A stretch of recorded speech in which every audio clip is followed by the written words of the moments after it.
நலம் என்கிற விஷயம், நலம் என்கிறது எப்பொழுதும் ஒரு தட்டையான பாலம் கிடையாது. ஒரு மருத்துவனுக்கும் ஒரு நோய்க்கும், இல்லை என்றால் ஒரு நோயாளிக்கும் நோயை சிகிச்சை செய்யக்கூடிய மருத்துவருக்குமான பாலத்தில் நலம் உட்கார்ந்துருக்கிறது இல்லை.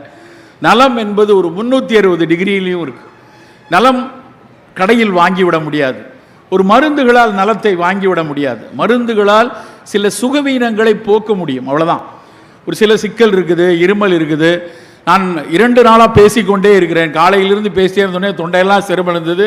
என் பக்கத்தில் இருந்த மருத்துவர், வெந்நீர் குடிக்கிறீங்களா, தொண்டையில் உங்களுக்கு லாரிஞ்சல் எடிமா இருக்கான்னு தெரியல, ரொம்ப பேசணும், வாய்ஸ் ரெஸ்ட் கொடுக்கணும்னு சொல்லிக்கிட்டே இருந்தாங்க பக்கத்தில். தொண்டையெல்லாம் அலட்சி இருக்கிறது. ஸோ இங்கே பக்கத்தில் சுக்குப்பால் இருக்கிறது, குடிக்கலாமா? என்னுடைய ஓட்டுநர் வெந்நீர் குடிங்க சார் அப்படின்னு வெந்நீர் கொடுத்துட்டு போகிறாரு. ஸோ இது ஒரு சின்ன சுகவீனம். இது ஒரு வாய்ஸ் ரெஸ்ட் கொடுத்தா சரியாக போகும். ஒரு தொடர்ந்து பேசிக்கொண்டே இருக்கிறதுனால வரக்கூடிய ஒரு சிறு அலட்சி. ஆனால் இன்னைக்கு நமக்கு முன்னால் இருக்கக்கூடிய நல சவால்கள் அப்படின்னு பார்த்தீங்கன்னா, நாம் இந்த தலைமுறையில் நிறைய சிக்கலான நல சவால்களை பார்க்கிறோம். நமக்கு முந்தைய தலைமுறை, நமக்கு ஒரு 50 வருஷம் முன்னாடி இருந்தவங்க கோவிடை பார்க்கலை. நமக்கு முன்னால் இருந்த தலைமுறை சுனாமியை பார்க்கவில்லை. ஆனால் நாம் இந்த 2 பேரழிவுகளையும் நம்ம பக்கத்தில் இருந்து பார்த்தோம். இந்த 2 பேரழிவுகளும் பெரிய அளவில் சில கற்பிதங்களை நமக்கு கொடுத்துட்டு போயிருக்கு. அந்த கற்பிதங்களை அந்த காலத்தில் அதிகம் பேசி கொண்டிருந்தோம். சுனாமி வந்தபோது எல்லாரும் பேசின விஷயம் சுற்றுச்சூழலில் கொஞ்சம் பாதுகாப்பாக இருக்கணும்பா, நம்ம விளையாட்டு இல்லை, ஒரு நிமிஷம் நினச்சதுன்னா ஒரு 2 லட்சம் பேரை கவிட்டு போயிருச்சு அப்படின்னு சுனாமி காலத்தில் பேசி கொண்டிருந்தோம். அதே மாதிரி கோவிட் காலத்தில் வந்தபோது அந்த 2 ஆண்டுகளில் இருந்த நெருக்கடி, 2 ஆண்டுகள் நம்ம முகமுடியை போட்டுட்டு தெரிந்தது. எங்கேயும் இப்படியான கூட்டங்கள் நடத்த முடியாத ஒரு சூழல் இருந்தபோது சூழலை பற்றி மிகப்பெரிய அளவில் மனதில் புரிதல் வந்துச்சு. அதுக்கு கொஞ்சம் முன்னாடி, அந்த கோவிட் வருவதற்கு ஒரு 2 ஆண்டுகளுக்கு முன்னாடி 2017-18 ஒரு புத்தகம் வந்தது, ஸ்பில் ஓவர் அப்படின்னு ஒரு ஆங்கில புத்தகம். அந்த ஸ்பில் ஓவருங்கிற புத்தகம் நிறைய சுற்றுச்சூழல் ஆர்வம் உள்ளவங்கெல்லாம் நிறைய அதை பரிந்துரைத்து ஒரு பெஸ்ட் செல்லராக உலகம் முழுக்க பெரிய அளவில் போச்சு. அந்த புத்தகம் அதனுடைய முதல் கட்டுரை என்னன்னா, ஹென்ட்ரா அப்படிங்கிற முதல் வைரஸ், ஜூனோசிஸ் வைரஸை அந்த புத்தகத்தில் முதல்ல எழுதுறாங்க. அதாவது நமக்கு போலியோ தெரியும், நமக்கு அம்மை தெரியும், இதெல்லாம் வைரஸில் வந்தது தான். அதுக்கும் கோவிடுக்கும் என்ன வித்தியாசம்? அவையெல்லாம் தன் உருவை மாற்றிக்கொள்றதில்லை. அந்த வைரஸ் வரும், ஒரு தடவை தொற்று பெற்றோன்னா அதுக்கப்புறம் போயிடும். அது ஒரு செல்ஃப் லிமிட்டிங்காக இருந்துச்சு. ஆனால் கோவிட் உள்ளே போகிறது மட்டும் இல்லாமல் தினம் தினம் தன் உருவை மாற்றிக்கொண்டே இருந்துச்சு. இந்த மாதிரி உருவை மாற்றிக்கொண்டே இருக்கக்கூடிய வைரஸ்கள் விலங்கு வழியாக மனிதனுக்குள் வருவதை ஜூனோட்டிக் வைரஸ் அப்படின்னு சொன்னாங்க. அப்படியாக வந்த முதல் வைரஸ் ஹென்ட்ரா அப்படின்னு அந்த ஸ்பில் ஓவர் புத்தகத்தில் அழகாக எழுதியிருப்பாங்க.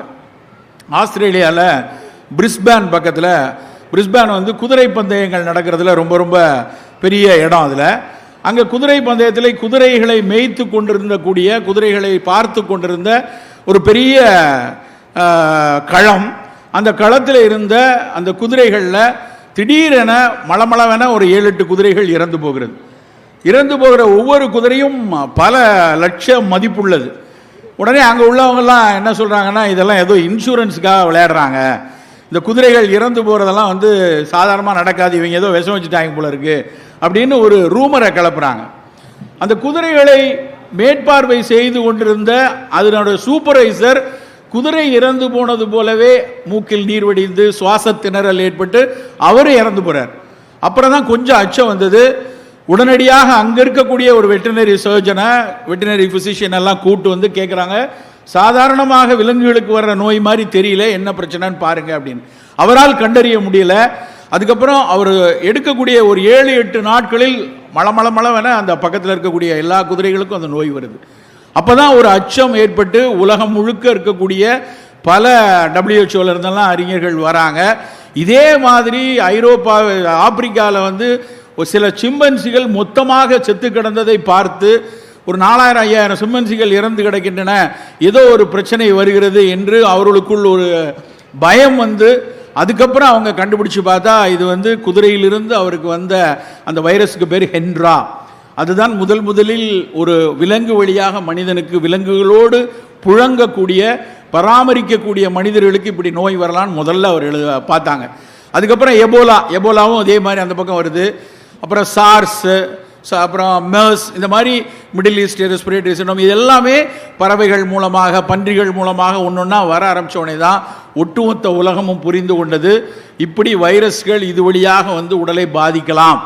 இதெல்லாம் வரும்போது இந்த செய்தி தான் நமக்கான முதல் செய்தி. அந்த ஸ்பில் ஓவர் புத்தகத்தினுடைய கடைசி இப்படி ஒன்னொன்ன பற்றியாக எழுதிட்டு லாஸ்ட் கட்டுரை, அந்த கடைசி கட்டுரை தான் ரொம்ப முக்கியமானது. அவர் என்ன எழுதுறாருன்னா, இப்படி வந்து ஹென்ரா, மெர்ஸு, சார்ஸ்ன்னு நின்றாது, ஒருவேளை சில வைரஸ்கள் வந்தால் ஒட்டுமொத்த மனித இனத்தையும் உட்கார வைத்துவிடும். எங்கும் மனிதர்கள் செல்ல முடியாத ஒரு சூழல் வரலாம். எங்கும் ஒருவரை ஒருவர் பார்க்க முடியாத அளவுக்கு சமூக இடைவெளிகள் மிக அவசியமாக வந்து ஒட்டுமொத்த உலகமே ஒருவேளை ஸ்தம்பித்தோ காணாமலோ போகக்கூடிய ஒரு சூழல் வரும். அதனால் இப்படியான ஜூனோட்டிக் வைரஸ்களை வந்து வராமல் செய்து வருவதற்கான சுற்றுச்சூழலை பாதுகாக்கணும். அதற்கான தடுப்பு மருந்துகளுக்கு அதிக முக்கியத்துவம் கொடுத்து வேக்சின்களை கண்டறிய வேண்டும் என அந்த கட்டுரையை முடிகிறார். இப்படித்தான் அந்த ஸ்பில் ஓவர் புத்தகம் 2010. அவர் ஜோசியக்காரர் இல்லை, அவர் ஒரு அறிவியலாளர். அந்த அறிவியலாளர் எழுதிய புத்தகம் அப்படி எழுதுறாரு. என்ன அவர் சொன்னாரோ அது 2020-21 நடந்தது. 23 திரும்ப அதனுடைய ரீஎடிஷன் வந்துருச்சு. அதே ஆத்தர் திரும்ப எழுதுறாரு, நான் என்னெல்லாம் சொன்னனோ அதெல்லாம் விட்டுட்டு அவர் எழுதியிருக்காரு. அடுத்த கட்டுரையில் அடுத்த புத்தகத்தினுடைய ஒரே ஒரு சாப்டர் மட்டும் கூட எழுதியிருக்காரு. இப்போவாவது வெள்ளையா இருக்கணும், முடி வளரணும், மூச்சு பளபளன்னு இருக்கணுங்கிறதுக்கு மருந்து கண்டுபிடிக்கிறத விட்டுட்டு இது மாதிரியான நோய்களை தடுப்பதற்கும் கையாள்வதற்குமான மருந்துகளை கண்டறியுங்கள் அப்படின்னு அந்த புத்தகத்தை எழுதுறாரு. கூடவே அப்பொழுதுதான் வந்து ஒட்டுமொத்த உலகமும் ஒரு சொல்லை சொல்கிறது. மொத்த உலகமும் அந்த சொல் வந்து ஒன் ஹெல்த், ஒற்றை நலம் அப்படிங்கிற ஒரு விஷயத்தை சொல்றாங்க. என்ன அர்த்தம் அப்படின்னா, இனிமேல் எந்த ஒரு விஷயம், எந்த ஒரு வளர்ச்சிக்காக திட்டமிடும் போதோ இல்லை மனிதனின் சில சௌகரியங்களுக்காக செய்யக்கூடிய எல்லா விஷயத்திலையும் இனிமேல் தன்னை மட்டும், மனிதனை மட்டும் யோசிக்கக்கூடிய ஆந்த்ரோபோசென்ட்ரிக் அப்படிம்பாங்க ஆங்கிலத்தில், மனிதனை மையப்படுத்திய உலகமாக இருக்குது. இப்போ இருக்கிற நடக்கிற உலகம் முழுக்க மனிதனை மையப்படுத்திய உலகம். ஆனால் இந்த பூமி மனிதனுக்கானது மட்டுமா? இந்த பூமியை வந்து வைரோஸ்பியர் அப்படிம்பாங்க.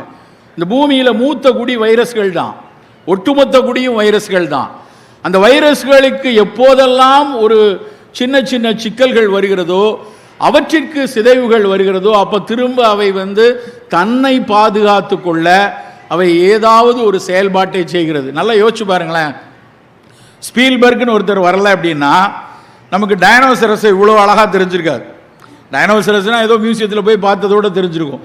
ஸ்பீல்பர்க் படம் வந்ததுக்கு அப்புறம் அத்தனை பேருக்கும் இவ்வளோ டைனோசரஸ் இருந்துச்சா, மில்லியன் கணக்கில் உலகம் முழுக்க டைனோசரஸ் இருந்துச்சான்னு ஒரு கேள்வி வருது. அடுத்த கேள்வி, அவ்வளோ பெரிய மிருகங்கள், அவ்வளோ பெரிய விலங்கினங்கள் எப்படி ஒரே சமயத்தில் மொத்தமாக காணாமல் போச்சு? அவை ஒன்றை ஒன்று அடித்து அத்தனையும் கொண்டிருக்குமா? வாய்ப்பில்லை.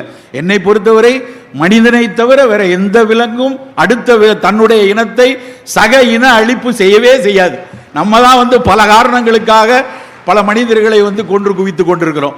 ஆனால் அப்படி செய்திருக்க வாய்ப்பில்லை. அந்த சில கருத்துக்கள் சொல்லுவாங்க, விண்வெளியில் இருந்து ஏலியன்ஸ்ல இருந்து கல் வந்துச்சு, ஏலியன்ஸ்ல இருந்து ஏற்பட்ட ஏதோ ஒரு காரணத்தினால ஒட்டுமொத்த டைனோசரஸ் காணாம போச்சுன்னு. ஆனால் இப்பொழுது இருக்கிற ஒரு மிக முக்கியமான அனுமானம் என்ன அப்படின்னா, சில வைரஸ்களின் தாக்குதல்னால ஒட்டுமொத்தமாக எப்படி கோவிட் வந்தப்போ ஒரு சின்ன சிந்தனை வந்துச்சு, மனித இனமே காணாமல் போயிருமோ அப்படின்னு யோசிச்சோமா இல்லையா எல்லாரும்? அதே மாதிரி ஒரு வைரஸ்னால அந்த ஒட்டுமொத்த டைனோசரஸ் காணாமல் போயிருக்கலாம். மாமூத் அப்படின்னு ஒரு இனம் நமக்கெல்லாம் தெரியும். மாமூத்னா யானையை விட ஒரு 10 மடங்கு பெருசாக இருந்த அந்த ஸ்காண்டினேவியன் பகுதியில் வட துருவத்தை ஒட்டி இருக்கக்கூடிய ஸ்வீடன், நார்வே போன்ற நாடுகளில் இருந்த ஒரு பெரிய உருவம் உள்ள யானையை போன்ற ஒரு மிருகம், மெகாஃபானா அப்படிம்பாங்க. அந்த மெகாஃபானாங்கிற மிருகம் எப்படி போச்சு, காணாமல் போச்சு?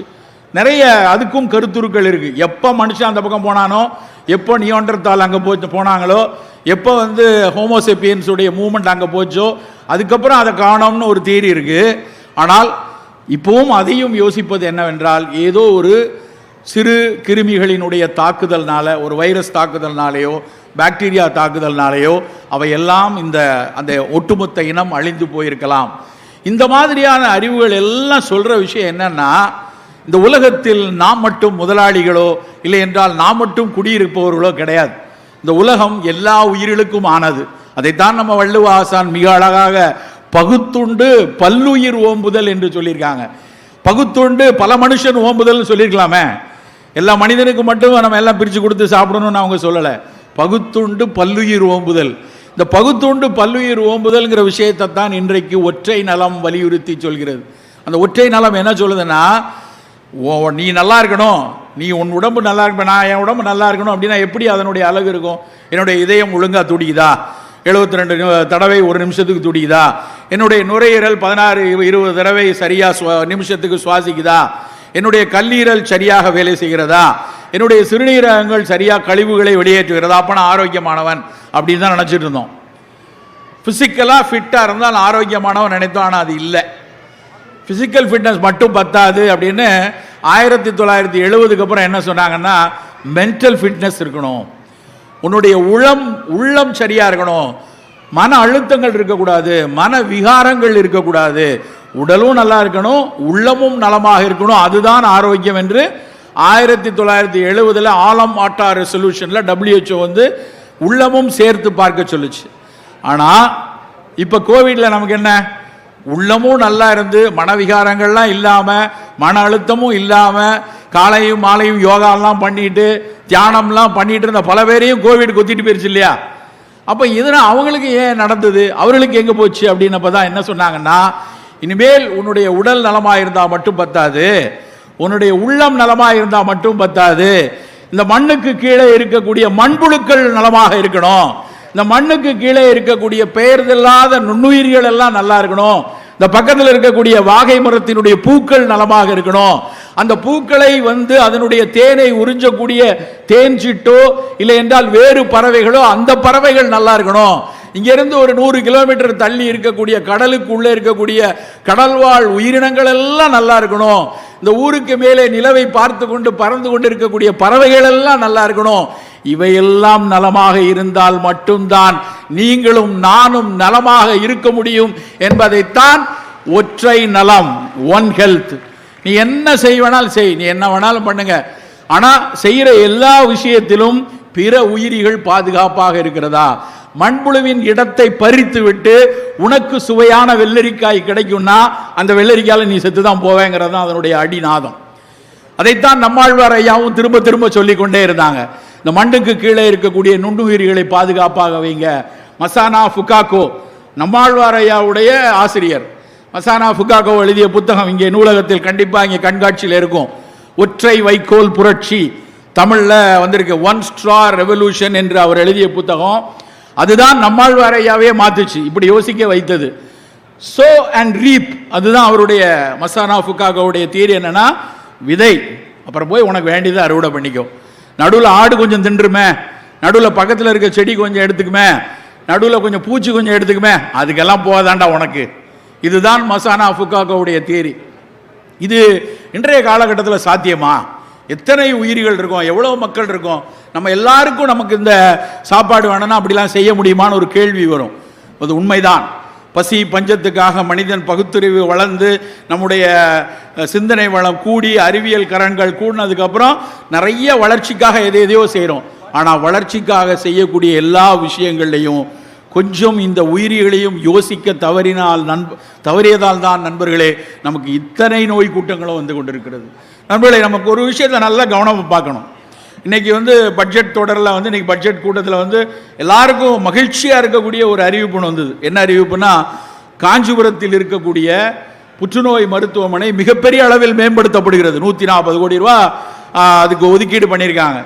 மனசுக்கு ரொம்ப சந்தோஷமா இருக்கு. ஏன்னா பக்கத்தில் ஒரு விளிம்பு நிலை மக்களுக்கும் உதவி செய்யக்கூடிய ஒரு மாபெரும் மருத்துவமனை அது, அந்த அறிஞர் அண்ணா புற்றுநோய் மருத்துவமனை. அதில் நிறைய வசதி குறைவுகள்லாம் இருந்துச்சு.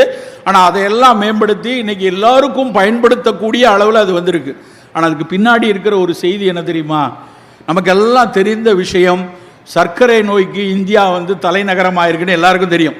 இங்கே இருக்கிறதுல ஒரு 400 பேர் இருக்கீங்கன்னா எழுதி கையெழுத்து போட்டு இங்கே கொடுத்துட்டு போகலாம், 100 பேருக்கு டயபெட்டிக் இருக்குது அப்படின்னு. அரசு சொல்றது, நம்ம அறிவியல் எல்லாம் சொல்றது 10-11% தெரிந்த சர்க்கரை நோயாளிகள் ஒரு இன்னொரு 15% எப்போ வேணாலும் சர்க்கரை வியாதியாக மாறக்கூடிய ஐஜிடி அப்படின்னு சொல்லக்கூடிய இம்பேர்டு குளுக்கோஸ் டாலரன்ஸ் இருக்கக்கூடிய ஒரு இளநிலை சர்க்கரை வியாதிக்காரர்கள் ஏகப்பட்ட பேர் இருக்காங்கிறது தான் செய்தி. அப்போ பார்க்கும்போது பெரிய அளவில் சர்க்கரை நோய் இருக்குன்னு நம்ம எல்லாருக்கும் தெரிஞ்ச விஷயம். இந்தியா தான் உலகின் சர்க்கரை நோய்க்கான தலைநகரம் என்பதும் தெரிஞ்ச விஷயம். இப்போது புதிதாக வந்திருக்கிற விஷயம் என்னன்னா, இந்தியா தான் புற்றுநோய்களுக்குமான தலைநகரமாக ஆகி கொண்டிருக்கிறது நண்பர்களே. அதுக்கு ரொம்ப முக்கியமான காரணத்தில் ஒன்று, சர்க்கரை நோயினுடைய கட்டுப்பாடு சரியில்லாததும் ஒரு முக்கியமான காரணம். 1/6 of cancer victim uncontrolled diabetic அப்படிங்கிறதா மருத்துவ அறிவியல். அதாவது கிட்டத்தட்ட கட்டுப்பாடு இல்லாத சர்க்கரை நோயாளிகளில் 15% பேர் புற்றுநோய்க்கான வாய்ப்பை தங்களுடைய ஆயுட்காலத்தில் வைத்திருக்கிறார்கள். ஒரு விஷயம் புரிஞ்சுக்கணும், சர்க்கரை வியாதின்னு வருதுன்னா ஃபர்ஸ்ட் டிகேட்டில் ஒன்றுமே செய்யாது. இப்போ 30 வயசில் ஒரு சர்க்கரை வியாதி ஒருத்தருக்கு தெரிய வருது, நான் நல்லா இருக்கேன்ப்பா, எனக்கு ஒன்றும் இல்லை, இவங்க தான் ஏதோ நம்பரை மாற்றி மாற்றி சொல்லிட்டு இருக்காங்க அப்படின்னு பேசாமல் இருப்பான். 10 வருஷம் எந்த எவிடன்ஸும் இருக்காது, ஒரு சிம்டம் தெரியாது, ஆனால் சர்க்கரை கூடிக்கொண்டே இருக்கும். அடுத்த 10 ஆண்டுகளில், ரெண்டாவது செகண்ட் டிகேடில் சிறு சிறு நோய் எதிர்ப்பாற்றல் குறைவால் வரக்கூடிய சிக்கல் மட்டும் வரும். ஆனால் 3வது 10 ஆண்டுகள், தேர்ட் டிகேட் வரும் பொழுது, 3வது 10 ஆண்டுகள் வரும் பொழுது சர்க்கரை வியாதியினால் வரக்கூடிய மாரடைப்பு, சர்க்கரை வியாதியினால் வரக்கூடிய பக்கவாதம், சர்க்கரை வியாதியினால் வரக்கூடிய புதிய புதிய புற்றுநோய்கள் பெரிய அளவில் வருவதற்கான சாத்தியங்கள் பெரிய அளவில் இருக்கிறது. நண்பர்களே, ரொம்ப ரொம்ப ரொம்ப கவனமாக இருக்க வேண்டிய இடம் சர்க்கரை வியாதி தான். நேற்றைக்கு கூட ஒரு மருத்துவ அறிஞர்களோடு சேர்ந்த விஷயத்தில் தமிழகத்தில் மிக தலையாய செய்ய வேண்டிய மருத்துவ சவால்னா என்ன நினைக்கிறீங்கன்னு என்ற ஒரு கேள்வி கேட்டான். ரொம்ப ரொம்ப முக்கியம், இது ரொம்ப இம்பார்ட்டன்ட் அப்படின்னா என்ன செய்யணும் அப்படின்னு கேட்டால் எனக்கு ரொம்ப யோசிச்சு பார்த்தா உடனே தோன்றுறது, இந்த சர்க்கரை வியாதியினுடைய கட்டுப்பாட்டை மிக தீவிரமாக வலுப்படுத்த வேண்டும். சரி, எப்போ ஆரம்பிக்கிறது அதுக்கான செயல்பாட்டை? முன்னாடிலாம் சொல்லுவோம், சர்க்கரை வியாதினா நாங்கள் படிக்கிற காலத்தில் அதுக்கு பேர் ரிச் மேன் டிசீஸ், பணக்காரர்களுக்கான வியாதி. நாங்கள்லாம் ரொம்ப ஜாலியாக சொல்லுவோம், டேய் அதெல்லாம் வயிற்று பசி இருக்கவனுக்கெல்லாம் வராதுடா, முட்டில் பசி இருக்கும்போது முந்திரி பருப்பை வறுத்து திம்மாம்பாரு, அவன் தாண்டா சர்க்கரை வியாதியில் போடுவான். நமக்கெல்லாம் நம்ம தினம் இப்படி உழைக்கிறோம், ஓடா இருக்கோம், வேர்த்து வெளியே, நமக்கெல்லாம் வராதுன்னோம். ராமச்சந்திரா மருத்துவக் கல்லூரியில் ஒரு 10 வருஷத்துக்கு முன்னாடி ஒரு ஆய்வு செய்தார்கள். அதில் கிட்டத்தட்ட 5000 பேருக்கு பர்சி ஸ்டடின்னு சொல்லுவாங்க, எபிடமாலஜிக்கல் ஸ்டடி. அந்த ஸ்டடி பண்ணப்புறம் அப்போ பேராசிரியர் தனியாச்சலம் சொன்னார், அப்போ தான் அவரோட பெரிய இதய நோய் சிகிச்சை நிபுணர், அவர் தான் அந்த ஒட்டுமொத்த ஆய்வை நடத்தினார். அவர் தான் முதலில் சொன்னார், வந்த அத்தனை 4000 பேரில் பல பேர் ஏழைப்பாளைகள், பல பேர் தினசரி தொழிலாளிகள், பல பேர் உடல் உழைப்பை மட்டுமே வைத்து ஊதியம் பெறுபவர்கள், அவர்களையும் நிறைய பேருக்கு சர்க்கரை வியாதி இருக்கு அப்படின்னு. கிராமப்புறங்களில் இன்றைக்கு யோசிச்சு பாருங்க, எத்தனை கிராமத்தில் எவ்வளவு விவசாயிகள் சர்க்கரை வியாதியோடு இருக்காங்க. பெரிய அளவில் பெருகி கொண்டே இருக்கிறது. எங்கே துவங்க வேண்டும் இதற்கான கட்டுப்பாட்டை, எங்கிருந்து துவங்க வேண்டும், எப்படி துவங்க வேண்டும், இந்த கேள்வி எல்லோருக்குள்ளேயும் ஓடிக்கிட்டே இருக்கு. நான் டொரண்டோவில் கனடாவில் கடந்த ஆண்டுக்கு முந்தைய ஆண்டு 2023 வேர்ல்டு NCD காங்கிரஸ் நடந்துச்சு. உலகம் முழுக்க இருக்கக்கூடிய இந்த நான் கம்யூனிகபிள் டிசீஸில் மிகப்பெரிய அளவில் ஆய்வு செஞ்சு கொண்டிருக்கிற பல மருத்துவ அறிஞர்கள்லாம் சேர்ந்து நடத்தின கருத்தரங்கு. எனக்கும் அதில் ஒரு அரங்கு ஆயுஷ் துறைக்கென ஒதுக்கப்பட்டுச்சு. அதில் சித்த மருத்துவம் சார்பாக பேசுவதற்காக நான் போயிருந்தேன். அத்தனை பேர் மெக்சிகோலேருந்து, சைனாவிலேருந்து, ஆப்பிரிக்கன் கண்ட்ரிலேருந்து, எல்லா இடத்துலையும் சுகர் பிரச்சனை, எல்லோரும் பேசுகிறாங்க. கடைசியாக நிறை உரை கடைசியாக பேசுவாங்க இல்லையா, அந்த வேர்ல்டு NCD காங்கிரஸோட பிரசிடென்ட் ஒரு லேடி, ஒரு அம்மா. அந்த அம்மா அவங்க அமெரிக்காவில் இருக்கக்கூடிய ஒரு பெரிய பேராசிரியை. அந்த அம்மா நிறை உரை ஆட்டுறாங்க. கடைசி ஸ்லைடு என்ன தெரியுமா? கடைசி ஸ்லைடு தான் நமக்கான முதல் செய்தி. அதுதான் அவங்க என்ன சொன்னாங்கன்னா, எல்லோரும் சொல்வது, படிப்பதற்கு சொல்வது போல அவர்கள் சொன்னது, கேட்ச் தெம் யங். சிறு வயதிலிருந்தே சர்க்கரைக்கான கட்டுப்பாட்டை உங்கள் குழந்தையிடம் விதையுங்கள். ரொம்ப முக்கியமான கருத்து. சிறு வயதிலிருந்தே, உங்களுக்கு இன்னைக்கு 10 வயசுல பையன் இருப்பான், 12 வயசுல பொம்பளை பிள்ளை இருக்கும். உங்க மனசெல்லாம் என்ன இருக்குன்னா, தலைகீழ நின்று தண்டி குடிச்சு தொங்கி நீட்டு படிக்க வைக்கணும், JEE படிக்க வைக்கணும்னு 24 மணி நேரம் படி படி படின்னு போட்டு மிதிச்சிட்டு இருப்போம். அதுக்கான ஸ்கூல்லே கொண்டு போய் சேர்ப்போம். நேற்று கூட எனக்கு ஒரு நண்பர் ஒருத்தர் எனக்கு அனுப்புகிறார். 5ஆம் கிளாஸ் படிக்க போகுது ஒரு பிள்ளை, 4ஆம் கிளாஸ்லேருந்து 5ஆம் கிளாஸ் போகுது. ஒரு பள்ளியில் இடம் வேணும், இதுக்கு யாராவது உங்களுக்கு தெரிந்தால் பரிந்துரை கொடுங்க அப்படின்னு கேட்குறாங்க. எதுக்கு கேட்குறாங்க தெரியுமா? 5ஆம் கிளாஸ் அந்த ஸ்கூலில் போயிட்டா 6லேருந்து நீட்டுக்கு படிக்க ஆரம்பிச்சிடலாம். நான் சொன்னேன், இந்த நீட்டுக்கு படித்து அவன் மருத்துவன் ஆவானான்னு தெரியாது, ஆனால் மனநோயாளி ஆவதற்கான வாய்ப்பு நிறைய இருக்குது, தயவு செய்து பண்ணாத. எனக்கு பரிந்துரை கேட்டு எனக்கு குறுஞ்செய்தி அனுப்புகிறாங்க. யார்கிட்டயாவது சொல்ல முடியுமா அவனை 5ஆம் கிளாஸ்? அதுக்காக நான் மருத்துவ நீட் படிக்கிறதா அப்படிலாம் சொல்லலை. படிங்க, அதுக்கு +1 +2 பாடத்தோடு சேர்ந்து அதுக்காக படித்து வரலாம். ஆனால் இந்த வியாதி இருக்கு இல்லையா, எப்படியாவது படிப்பை தவிர வேற எந்த நீட்டு ஜேஇன்னு பெருங்கூட்டம் முட்டிக்கொண்டே இருக்கிறது. நண்பர்கள், அவர்கள் எனக்கெல்லாம் ஒரு கவலை இருக்கிறது. அவங்கெல்லாம் இப்படி படித்து எப்படி மருத்துவம் படித்து எப்படி ஒரு மருத்துவத்திற்கான ஒரு 360 டிகிரியில் பார்க்க வேண்டிய சேவையை செய்வார்கள் என்று ஒரு பெரிய சந்தேகமே வருகிறது. சிறு வயதிலிருந்தே உங்கள் குழந்தைக்கு நீங்கள் செய்ய வேண்டிய முதலீடு உடல் நலம். நண்பர்களே, அந்த உடல் நலம் என்பது உள்ள நலமும் சேர்ந்த விஷயம். அந்த குழந்தை சின்ன வயசுலேருந்தே நல்லா ஆடி பாடி மகிழ்ந்து இருக்கக்கூடிய மனநிலையை முதல்ல உறுதி செய்யணும். என் பையன் யார்கிட்டையுமே பேச மாட்டான், அவன் உண்டு, அவன் வேலை உண்டு இருப்பான்னா அங்கேயே பிரச்சனை இருக்குன்னு அர்த்தம். அவன் யார் பேச்சையும் கேட்காம திரிகிறான், ஓடுறான், ஆடுறான்னா கொஞ்சம் சந்தோஷமா இருக்கலாம். சரி, அந்த பையன் பொழைச்சிக்கிறதுக்கான வாய்ப்பு நிறைய இருக்குது அப்படின்னு. அப்புறம் பல பேர் பார்த்தீங்கன்னா எந்த நேரமும் இந்த ஃபோனை வச்சுக்கிட்டு, அன்றைக்கி நான் ஒருத்தர் வீட்டுக்கு போகிறேன், அந்த வீட்டில் போய் அவரோட சுந்தர் எங்கே அப்படின்னு, அவங்க வீட்டு சின்ன பையன், அவனை பார்க்கணுன்னு ஆசையாக இருந்துச்சு. சுந்தர் எங்கே அப்படின்னா அவங்க அம்மா அப்பா அப்படியே சுந்தர் எங்கே, அங்கே தானே இருந்தான், இங்கே தானே இருக்கான் அப்படின்னு டக்குன்னு அவங்க அம்மா ஃபோன் எடுக்காங்க. அவன் ஆன்லைனில் தான் இருக்கான். என்ன பதில் இது? அவன் வெளியே விளையாண்டுட்டு இருக்கான், மாமா வீட்டுக்கு போயிருக்கான், மெத்தையில் இருக்கான் அப்படி சொல்லலாம். ஆன்லைனில் இருக்கான். இப்போ ஆன்லைனில் இருக்கானா பெண் லைனில் இருக்கானான்னு தெரியாது, அது அதுக்கப்புறம் தான் கண்டுபிடிக்கணும். ஆனால் இப்படியான ஒரு சமூகம் உருவாவதை நாம் பார்த்து கொண்டே இருக்கோம். ஒரு சில விஷயங்கள் நம்மோடு புழங்குவது ரொம்ப வேதனையாக இருக்குது. நான் 15 நாட்களுக்கு முன்னாடி ஜப்பான் போகிறேன். ஜப்பானில் நமக்கு தெரியும், அந்த செல்ஃபோனை கண்டுபிடிச்சவனுங்களே அவனு தான்.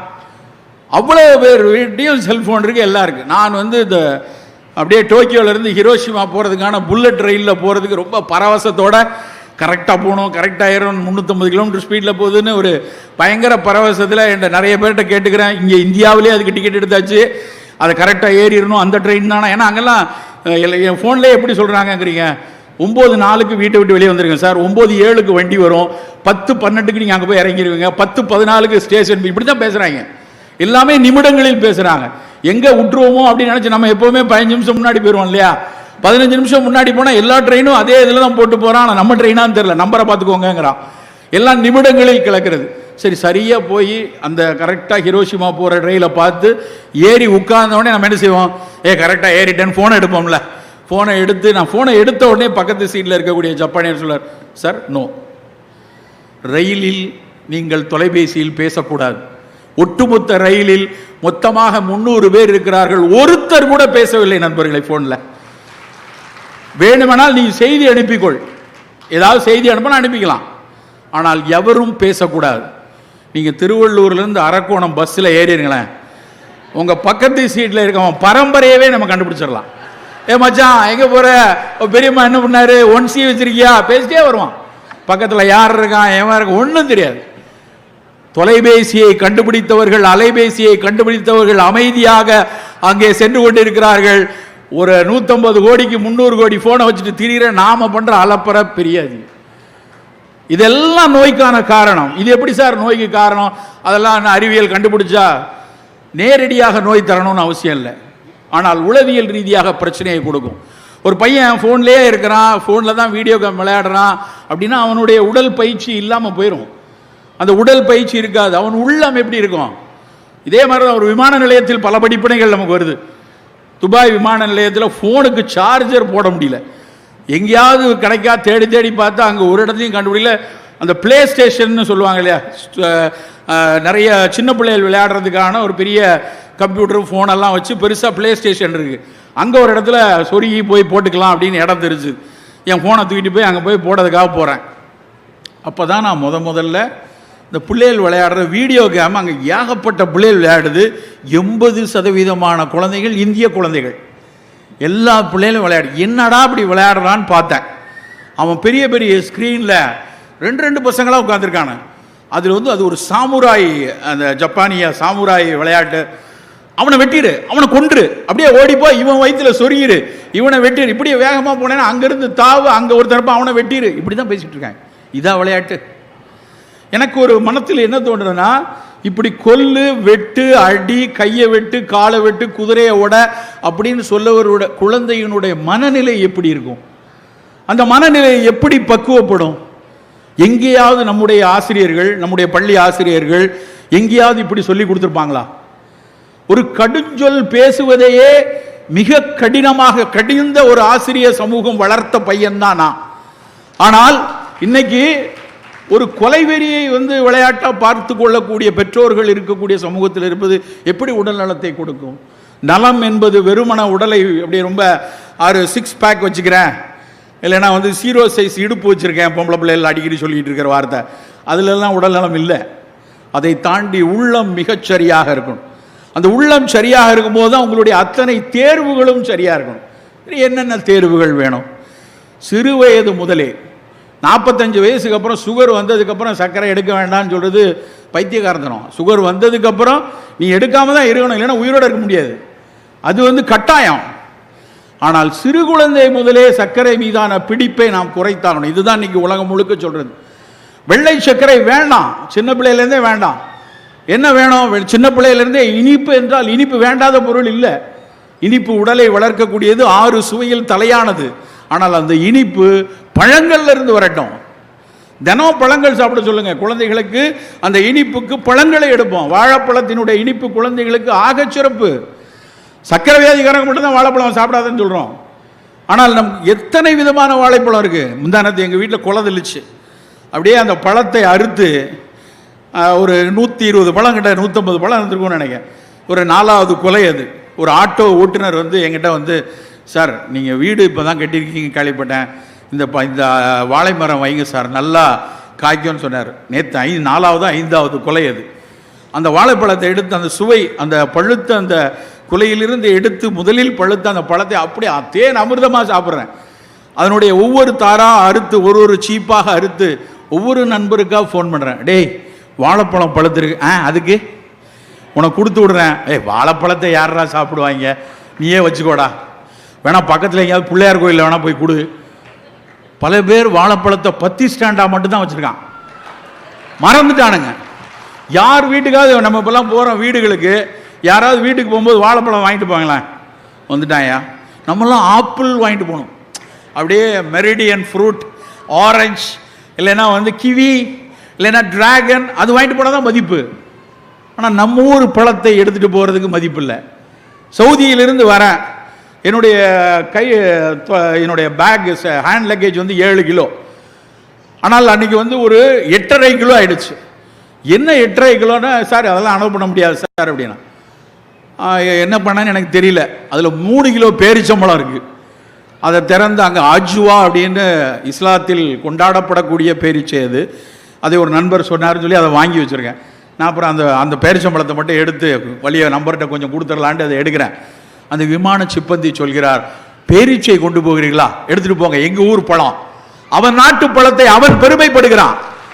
ஆனால் நம்ம வாழைப்பழத்தை சிறுமையாக யோசிக்கிறோம். கொய்யா பழத்துக்கு மேலே எவ்வளவு நாளாக ஒரு சிறுமை இருந்துச்சு, போடா கொய்யான் இருந்தானுங்க. ஆனால் கொய்யாவை பற்றி National Institute of Nutrition doctor Gopal அவர் எழுதிய புத்தகத்தில் தான் முதல்ல படித்தேன். இருக்கிற பழங்கள்லேயே ஆகச் சிறந்தது சிகப்பு கொய்யா. அந்த கொய்யாவினுடைய சிவப்பு கொய்யால, அந்த கொய்யா பழத்தில் விட்டமின் சி இருக்கு, பி இருக்கு, ஃபைபர் இருக்கு, அதில் இருக்கக்கூடிய சிவப்பு நிறத்துக்குள்ள லைகோபீன் இருக்கு. லைகோபீன்கிறது ஒரு மிகச்சிறந்த ஆன்டி ஆக்சிடென்ட். அப்போ நம்ம வீட்டு பிள்ளைகளுக்கு இனிப்பு வேண்டும் என்றால் பழங்களை கொடுக்க வேண்டும் நண்பர்களே. தினம் ஒரு பழம் சாப்பிடட்டும். காலையில் கண்டிப்பாக அது நேந்திரனா, செவ்வாழையா, ரஸ்தாலியா, கதலியா, மலை வாழைப்பழமா, சிறுமலை பழமா, நாட்டுப்பழமா, மோரிசா, எத்தனை பழம் இருக்குது வாழைப்பழத்தில். ஒரு பழத்துக்கு ஒரு மருத்துவ குணம் இருக்குது. செவ்வாழை சாப்பிட்டோன்னா நின்று கொண்டே பணியாற்றக்கூடிய ஆசிரியர்கள், நின்று கொண்டே பணியாற்றக்கூடிய காவலர்கள், அவங்களுக்கு குதிகாலில் ஒரு வலி வரும். அந்த குதிகால் வலிக்கு வந்து நவீன மருத்துவர்கள் கால்கேனியஸ் பர் இருக்கலாம், இந்த கால்கேனியஸ் போனில் ஒரு முள் மாதிரி ஃபார்ம் ஆகிருக்கலாம், இல்லைன்னா பிளான்டார் ஃபேசைட்டிஸ், அதுக்கு மேலே இருக்க ஃபேசியா கொஞ்சம் இன்ஃப்ளேம் ஆயிருக்கும் அப்படின்னு சொல்லுவாங்க நவீன மருத்துவர்கள். அதுக்கு ஆகச் சிறந்தது செவ்வாழை. ஒல்லியாக மெலிந்து இருக்கிறதா நேந்திரன் வாழை கொடுக்கலாம். மலச்சிக்கல் இருக்கிறதா எங்கள் ஊர் பக்கத்தில் திருநெல்வேலி, நான் சாரெலாம் திருநெல்வேலிக்காரங்க, நாட்டுப்பழம்னு சொல்லுவோம். அந்த நாட்டுப்பழத்துடைய தொலியை உரிச்சோம்னா தொலி வந்துருச்சான்னு தெரியாது, அவ்வளோ நார் இருக்கும், நாராக இருக்கும். நாளைக்கு மாரி செல்வராஜ் சார் வராரு, வாழையை பற்றி நீங்கள் இன்னும் கொஞ்சம் கேட்கலாம். அந்த வாழை பழத்தை அவ்வளோ விரும்பி சாப்பிடுவோம். எங்கள் அப்பா எங்கள் தாத்தாலாம் சொல்லுவார், ஒழுங்காக வெளிக்கு போலேன்னா தினம் காலையில் அதை சாப்பிட்றா.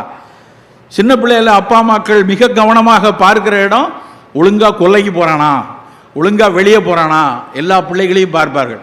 இப்போ பல பேர் வீட்டில் கேட்டால் அவன் வரும்போது போய்க்குவான். எப்போ வரும் சார்? அது 2 நாளைக்கு ஒருக்க எப்படி வந்துடும் சார்? அது என்ன போஸ்டா, டிஹெச்எல் கொரியரா? தினம் கழிக்கணும்டா. மலம் என்பது தினம் கழித்து வெளியே தள்ளக்கூடிய ஒரு பொருள். அதனால தான் அதுக்கு பேர் காலை கடன். கடன் உள்ள வச்சா வட்டிக்கு மேலே வட்டி வரும். பல பிள்ளைகள், சிறு பிள்ளைகள் காலையில் மலம் கழிக்கிறதுல. வாழைப்பழம் கொடுங்க, காலையில் வாழைப்பழம் சாப்பிட்டாலே போதும். நிறைய பேர் ராத்திரியில் சாப்பிடணும்னு நினைக்கிறாங்க, அப்படிலாம் இல்லை. காலையில் வாழைப்பழத்தை முதல் உணவாக எடுத்துக்கொள்ளுங்கள். தினம் மலம் நல்லா கழியக்கூடிய தன்மை இருக்கும். ஸோ இனிப்பு என்றால் பழங்களை சிறு வயதிலிருந்து கொடுங்க.